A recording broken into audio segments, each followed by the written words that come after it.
Ne serions-nous pas en train de vivre à nouveau un déclin civilisationnel? La situation de crise que nous vivons actuellement ne fait-elle pas ressortir tous les maux d'une société malade et décadente? L'homme se plaît décidément à reproduire sans cesse les mêmes schémas de fonctionnement, parfois par manque de connaissances, de conscience ou par fainéantise intellectuelle. Pourtant, l'histoire devrait nous servir de référence pour comprendre nos erreurs et nous faire évoluer vers des sociétés qui prendraient avant tout en considération les vraies valeurs de ce que nous sommes en tant qu'êtres humains et le potentiel de chacun d'entre nous en tant qu'être unique.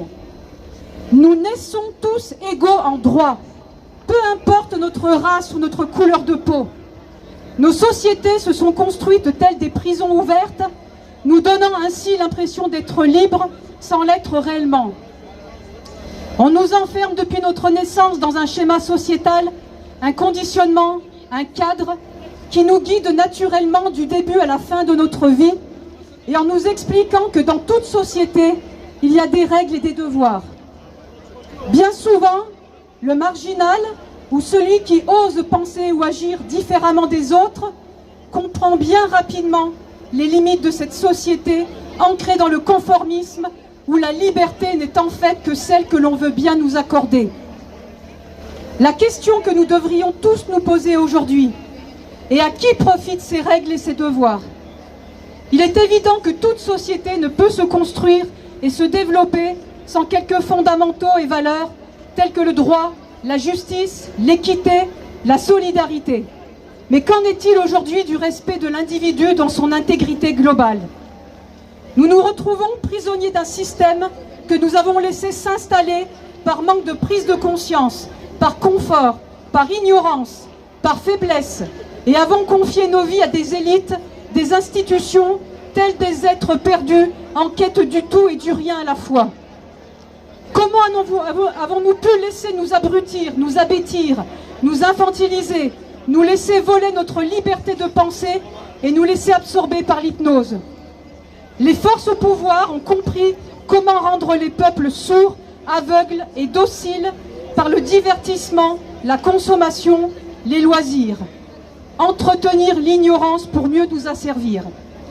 Les médias de masse sont l'outil le plus puissant utilisé par la classe dirigeante pour manipuler les masses. Ils forment et modèlent les attitudes, les opinions et définissent ce qui est normal et acceptable. Ils ont su faire usage de la peur, du mensonge, de la manipulation et créer la confusion pour nous rendre inopérants et acceptants. On nous a expliqué que tout était fait pour notre bien-être, notre sécurité, pour ne pas saturer les systèmes de santé, alors même qu'ils ont empêché les médecins de prescrire, qu'ils ont autorisé les injections de Rivotril dans les EHPAD et qu'ils ont supprimé 5758 lits en 2020, plus 1800 lits depuis début janvier de cette année et fermé 25 hôpitaux publics et cliniques en 2020. Mais comment pouvons-nous encore continuer à croire et laisser faire ce gouvernement marionnettisé, irresponsable et criminel? Quels sont nos droits aujourd'hui? Devoir justifier de notre état de santé pour se rendre au cinéma, au restaurant, au musée, chez le dentiste ou à l'hôpital? Quels sont nos devoirs aujourd'hui?